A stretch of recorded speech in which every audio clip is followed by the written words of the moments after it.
Now, Buddhism is the fourth largest religion in the world, counting approximately 500 million followers. That puts it just behind Hinduism.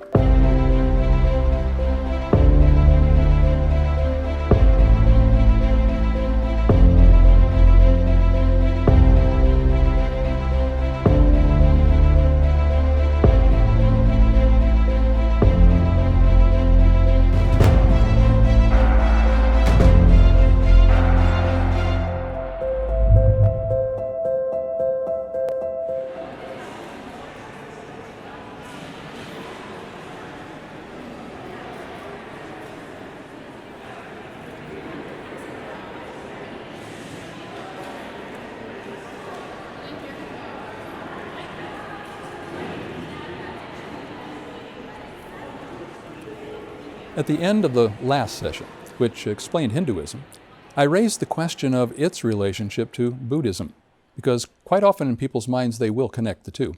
So we need to see both the similarities and the differences, and so that's what we'll cover in this current session. Now, Buddhism is the fourth largest religion in the world, counting approximately 500 million followers. That puts it just behind Hinduism. Two concepts are borrowed from Hinduism and might be the reason for confusing the two religions. And those ideas are karma and reincarnation. So you'll find those both in Hinduism and in Buddhism. Yet Buddhism does need to be treated separately, as it developed differently from Hinduism, regardless of the overlap that might exist between the two. Buddhism was founded in the 6th century BC by Siddhartha Gautama, who became known as the Buddha, when in an entranced state he claimed to remember his previous incarnations. So obviously, reincarnation now fits into the beginning here of Buddhism. He was born into a wealthy family as a prince in present-day Nepal. Although he had an easy life, Gautama was moved by the suffering in the world. And that word suffering is going to appear a lot in explanation of Buddhism. He decided to give up his lavish lifestyle and endure poverty. So this was a voluntary thing that he chose to do. But when this didn't fulfill him, he promoted the idea of what we call the middle way, which means existing between two extremes.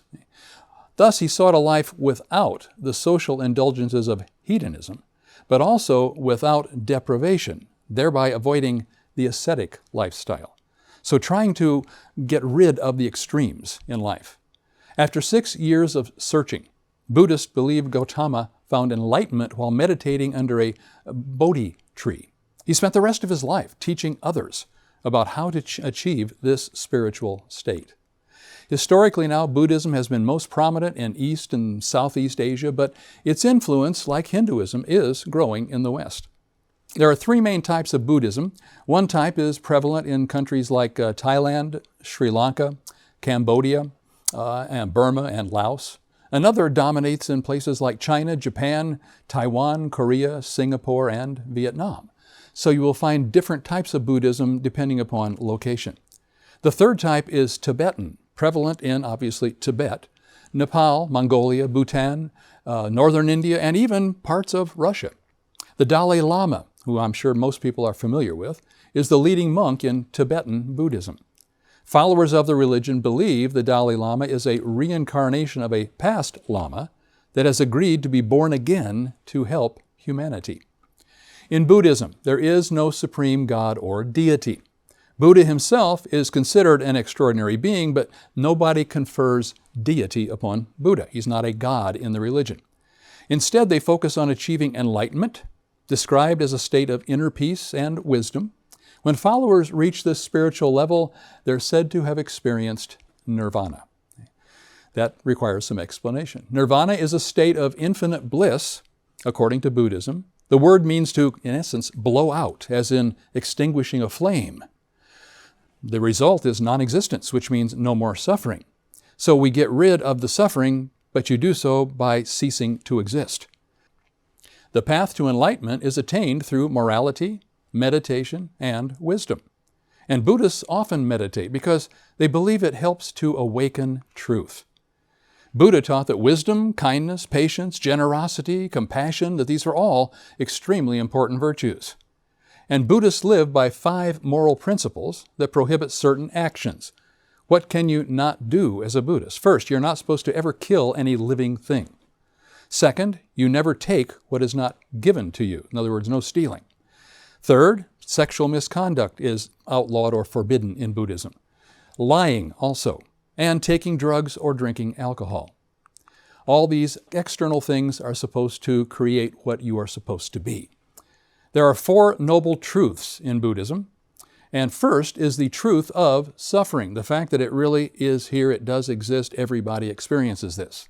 Second is the truth of the cause of suffering. Third, you get to the truth of the end of suffering. And finally, there is that truth of the path that frees us from suffering. That word keeps reappearing all through Buddhism. Collectively, these principles purport to explain why humans hurt and how we can overcome that suffering. The Buddha is often compared to a physician. In the first 2 noble truths, he's diagnosing the problem of suffering and then identifying its cause. The third noble truth is the realization that there is a cure. But then you get to the 4th noble truth, in which the Buddha set out an 8-fold path. That's the prescription, the way to achieve a release from suffering. So the Buddha taught his followers that the end of suffering, as described in the 4th noble truth, could be achieved if you follow this 8-fold path. Now, the 8-fold path of Buddhism teaches the following ideals for ethical conduct, for mental discipline, and for achieving wisdom. Here are the 8 that Buddha outlined. The first path is right understanding. This is where one gets a vision of the nature of reality and the path of transformation. To understand means to grasp the essence of something, so that's where you must begin. The second path is right thought. This liberates one's what they would call emotional intelligence in order to act from love and compassion. So you begin by understanding, and your understanding leads you to thinking right. The third path is right speech. This means dedication to clear, truthful, uplifting, and non-harmful communication. And obviously, after you've understood something, and after you can then have the right thinking, you then have it show in your life through your right speech. Which leads us to the 4th path, something else that is in your life, which is right action.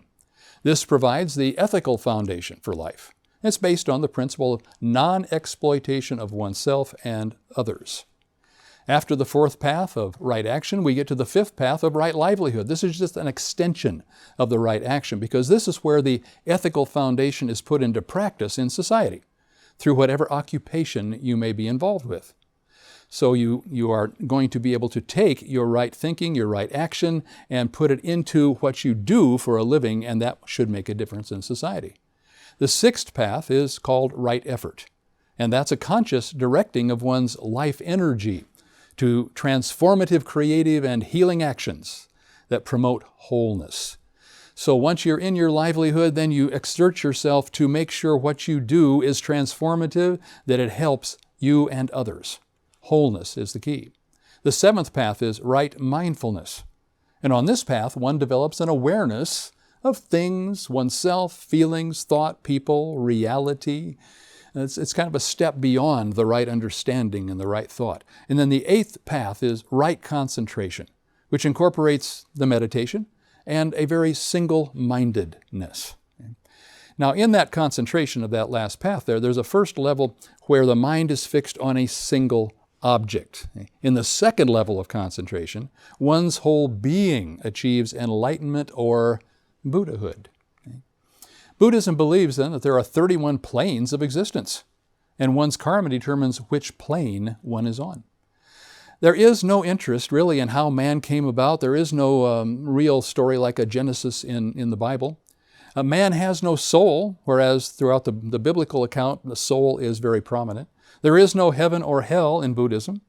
Actually, it just comes down to self-control as the key to life. And there are 5 obstacles that are going to get in the way of being and living the life that you're supposed to live. There's sloth, pride, malice, lust, and doubt. There's an offshoot of Buddhism that we are familiar with nowadays called Zen Buddhism. Zen is the Japanese name for a Buddhist tradition that did start, first of all, in China, Korea, Japan, and Vietnam, and then later came to the West. And we do hear about it in our society as well. Zen takes many forms, as each culture that embraced it did so with their own emphases and their own particular tastes. Zen actually is a Japanese transliteration of a Chinese word, which in itself is also a transliteration of the word for concentration or meditation in that ancient Indian language of Sanskrit. So many Zen Buddhists consider the quality of mind cultivated through sitting meditation to be the tradition's most important practice. Meditation is the key.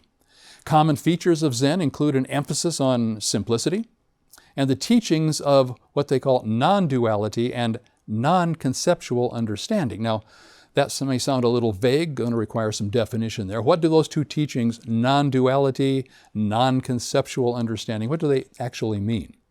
Well, non-duality means that things are neither entirely unified, but nor are they entirely distinct from one another. For example, you have a body and you have a mind, okay? And they are interconnected, but they are neither the same nor are they completely separate. That explains non-duality. Okay? Non-conceptual understanding refers to insight into, well, the quote was, things as they are, that cannot be expressed in words. Now, to understand things as they are and being unable to express them in words, that makes it a little difficult to explain because words cannot really do it. Ultimately, Zen Buddhism offers practitioners ways to heal their hearts and their minds and to connect with the world. So today in the West, many practitioners come to Zen looking to gain peace of mind, mental clarity, and this comes primarily through meditation. Like all schools of Buddhism, Zen begins with an understanding that human beings suffer. And it offers a solution to this suffering through recognizing the interconnectedness of all beings, learning to live in a way that aligns with this truth. Our look at Hinduism and Buddhism has given us some idea of the most common religious beliefs that stem from Asia. But there are others from that region that have also made inroads into Western society. So that's where we'll turn to in our next session.